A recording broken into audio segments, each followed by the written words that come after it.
Okay, ladies and gentlemen, I've said several times I was talking about the broken disconnect. Now, this is a disconnect.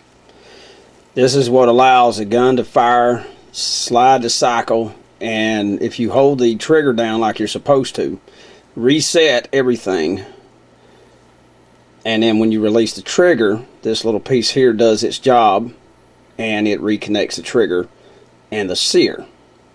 Okay? And I've told Uncle Fester before in this damn camera, I told him it was broken. And I've said it on this video. You see that crack right there? I don't know what I did when I reinstalled it because it looked dead on the money, it functioned right, but when I fired the gun at the range that day, it broke. This piece right here, you can see that crack. The video just does not do it justice, but it is broken. And of course, when I zoom in on it, it's gonna go out of focus. But it's broken. And you just, I don't know, the video just is not doing it justice, but it's cracked right there. You can see it. Well, there you go. Now you can see it. It's broken. Alright, so somehow or another I put it in incorrectly and it snapped that damn piece. And man, I'm talking about locked that gun down tight. That was not the gun's fault. That was not the design. That was me. Now, you can see that seam right there in the rear, right here where my little pinky nail is. I think that's an MIM part. So that's what I did. I went and got a Wilson Combat bulletproof disconnector, part number 573. Put it back in the gun correctly, and it ain't broken. It ain't hurt a bit in the world. Now, this is not it. This is the same broken one I was just showing you. But you get a gun with MIM internal parts, you're going to have breakages. If over time. As time allows and money allows, I'm going to replace every single internal part in that 1911. Because the Wilson Combat is guaranteed.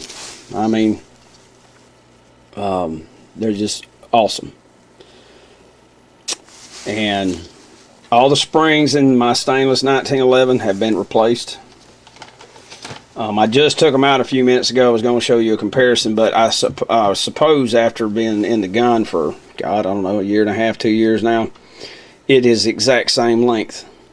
But when I bought it, it was about 1 inch longer. And I never did that video because shortly after I did the videos when we had the problem with the gun. That was not the gun's fault. If I'd have simply just replaced the recoil spring under here, it would have been fine. And here's the packaging with all the original springs that came on the gun. Okay? But I replaced every damn one of them. Okay? And if I'd have known what the hell I was doing, I wouldn't have broke the part. The gun did not fail me, I failed the damn gun. And that's the culprit right there. I put it in wrong and I broke it. And just having it installed wrong, and that sucker's turned around backwards. The trigger bow would push in right here. And the sear would go across here like that and connect to the hammer up here in this area. But that is the part that I broke because I assembled it incorrectly somehow or another. And the Wilson Combat part is quite a bit stouter, and it's not MIM. It's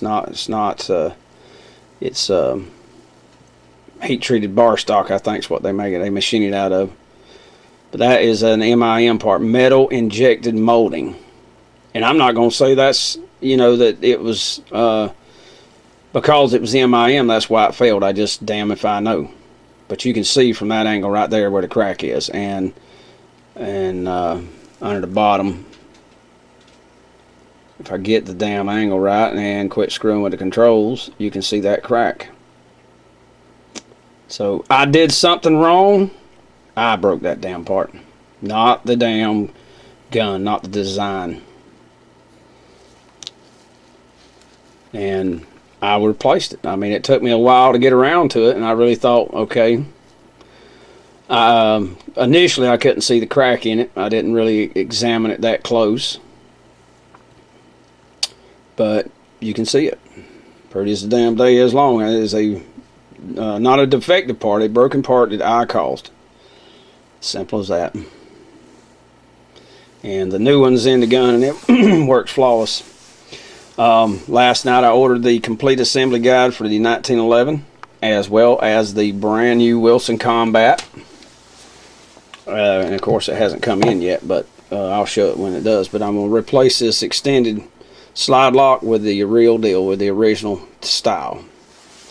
And here in this angle you can see the idiot scratch I was talking about in the other video.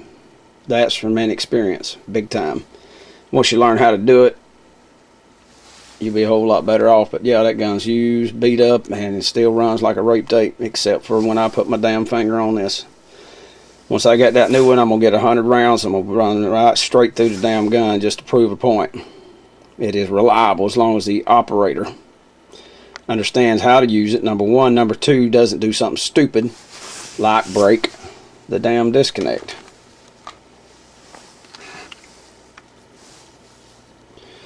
There you are, babe. And then I'll let you continue to watch.